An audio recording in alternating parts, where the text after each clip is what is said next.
Hello दोस्तों, कैसे हैं आप सब लोग। आशा करती हूँ अच्छे होंगे। हमारी आज की कहानी का नाम है जलन। माँ राशि, ये देखो मैं मिक्सर ग्राइंडर ले आया।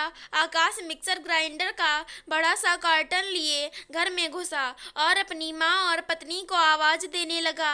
तुमसे ये किसने कहा लाने के लिए? हमने तो नहीं कहा था। सरला देवी नाराजगी भरे स्वर में बोली। माँ, मिर्च पीसते समय राशि के हाथों में बहुत जलन होती है। उसने मुझसे कई बार कहा, इसलिए आज मैं ले ही आया। और बिजली का बिल जो आएगा वो कौन देगा? वो इसके मायके से आएगा। मायके से क्यों आएगा? मैं क्या अपनी पत्नी के लिए इतना भी नहीं कर सकता? ये आजकल की लड़कियां भी बहुत सुकुमार होती हैं। जरा सा काम किया नहीं मुंह उतर जाता है।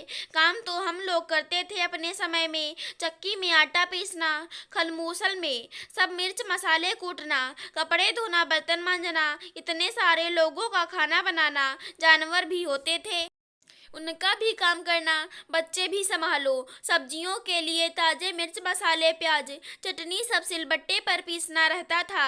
आजकल तो जितने काम कम उतना ही रोना रहता है। सासू माँ सरला देवी ने अपनी राम कथा बाच दी। माँ जी, आप बिल्कुल सही कह रही हैं। इतना ही था तो आपने ये सब काम दीदी को क्यों नहीं सिखाए? और उस समय परिवार बड़े होते थे तो सारे काम मिल बांट कर हो जाते थे। कभी किसने कौन सा काम कर लिया पता ही नहीं चलता था। अब तो आप खुद ही एक गिलास पानी नहीं लेना चाहती, बहू को ही काम वाली बाई, नौकरानी, गुलाम सब बना कर रखा है। बल्कि मैं तो कहती हूँ उन लोगों की स्थिति हमसे अच्छी है। कम से कम तनख्वाह और छुट्टी के तो हकदार हैं। बहू राशि गुस्साते हुए बोली, तुम हर बात में हमारी बिटिया की बराबरी काहे करने लगती हो? काहे ना करें बराबरी? जैसे आपकी बिटिया वैसे हम भी किसी की बिटिया हैं। बाकी मसाले तो फिर भी पीस देते हैं, लेकिन सिलबट्टे पर मिर्च पीसने से हाथ में बहुत जलन होती है, इसलिए पीसने से कतराते हैं। उस दिन आपने जबरदस्ती लाल मिर्च कुटवाई। उसके बाद हम कितना परेशान होकर तड़पते घूम रहे थे। हम ये नहीं कह रहे कि हम सारे मिर्च मसाले बाजार से मंगवाएंगे या फिर सिर्फ मिक्सर में ही पीसेंगे, लेकिन मिर्च और चटनी वगैरह तो पीस सकते हैं। राशि ने अपना पक्ष रखा। जब दोनों लोग मिलकर तय कर ही लिए हो हम पुरानी चीजों को हटाकर नई चीजें लाने के लिए, तो फिर पति पत्नी के बीच बोलने वाले हम कौन होते हैं?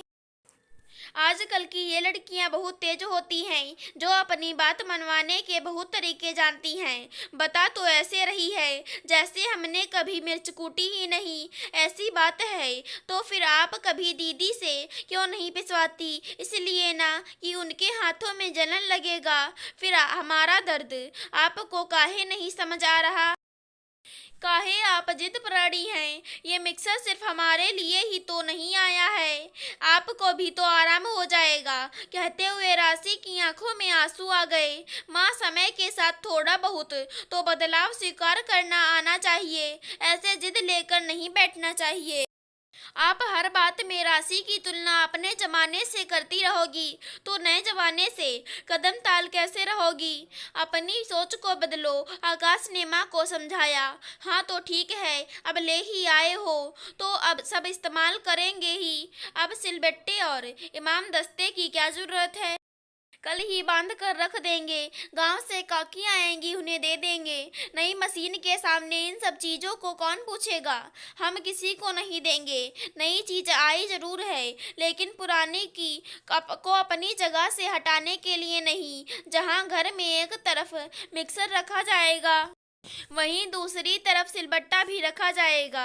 जब कभी लाइट नहीं आएगी तब तो अपनी यही देसी मशीन ही काम आएगी। राशि हंसते हुए बोली, जैसे पत्नी के आ जाने से माँ की अहमियत कम नहीं हो सकती, उसी तरह मिक्सर के आ जाने से सिलबट्टे की अहमियत कम नहीं हो सकती। समझी मेरी प्यारी माँ? आकाश ने हंसते हुए माँ से कहा। माँ बेचारी बेटे के मुंह से ऐसे शब्द सुनकर गदगद हो गई और रोने लगी। अब रुलाएगा क्या? तुम लोग बिल्कुल सही कह रहे हो, समय के साथ बदलना आना चाहिए। अब हम भी मिक्सर में ही पीस लिया करेंगे। माँ के मुंह से ये शब्द सुनकर आकाश और राशि खुश हो गए। चलो अंत भला तो सब भला। अगर हमारी आज की कहानी पसंद आई हो तो चैनल को सब्सक्राइब करें। धन्यवाद दोस्तों।